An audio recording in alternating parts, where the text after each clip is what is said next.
গাজার অন্তর্বর্তী প্রশাসনে তদারকির দায়িত্ব থেকে বাদ পড়লেন যুক্তরাজ্যের সাবেক প্রধানমন্ত্রী টনি ব্লেয়ার। ইরাক যুদ্ধে বিতর্কিত ভূমিকার কারণে এই সিদ্ধান্ত। ট্রাম্পের পছন্দের এই নেতাকে কেন চাইছে না আরব বিশ্ব? কি ছিল প্রেসিডেন্ট ট্রাম্পের গাজা শান্তি পরিকল্পনায়? দেখব আজকের বিশ্লেষণে।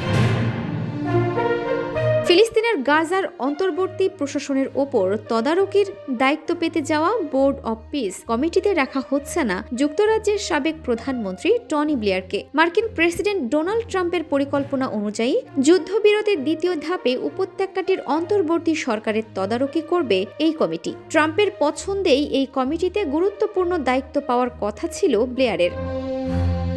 তবে এই সিদ্ধান্তের পেছনে রয়েছে ব্লেয়ারের অতীতের বিতর্কিত ভূমিকা। 2003 সালে ইরাক যুদ্ধে যুক্তরাষ্ট্রের সঙ্গে যোগ দিয়েছিল যুক্তরাজ্য এবং তখন যুক্তরাজ্যের প্রধানমন্ত্রী ছিলেন ব্লেয়ার। সূত্রের বরাতে যুক্তরাজ্য ভিত্তিক সংবাদ মাধ্যম দ্য ফিনান্সিয়াল টাইমস এই তথ্য জানিয়েছে।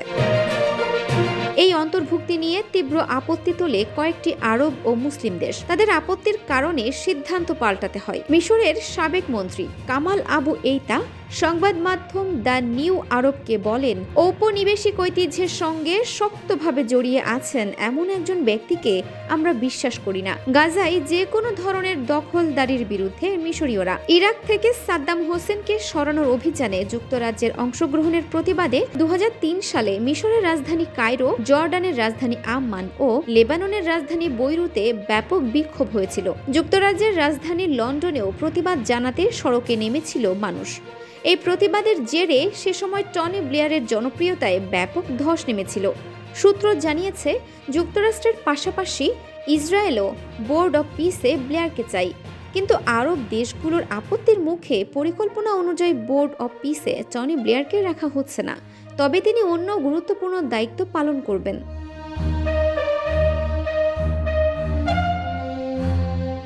2007 সালে রাজনীতি থেকে সরে দাঁড়ানোর পর টনি ব্লেয়ার কোয়ার্টেট নামে একটি আন্তর্জাতিক গোষ্ঠীর প্রতিনিধি হন। এই গোষ্ঠী ফিলিস্তিনি ইসরায়েল শান্তি প্রক্রিয়া নজরদারির দায়িত্বে রয়েছে। 2015 সাল পর্যন্ত কোয়ার্টেটের প্রতিনিধি ছিলেন ব্লেয়ার।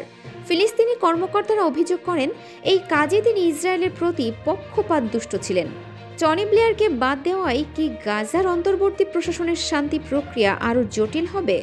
আরব দেশগুলোর এই আপত্তি কি পশ্চিমা দেশগুলোর ওপর নতুন চাপ সৃষ্টি করবে? কমেন্ট বক্সে আপনার বিশ্লেষণ জানান। পরবর্তী ভিডিও নিয়ে ফিরছি খুব দ্রুতই।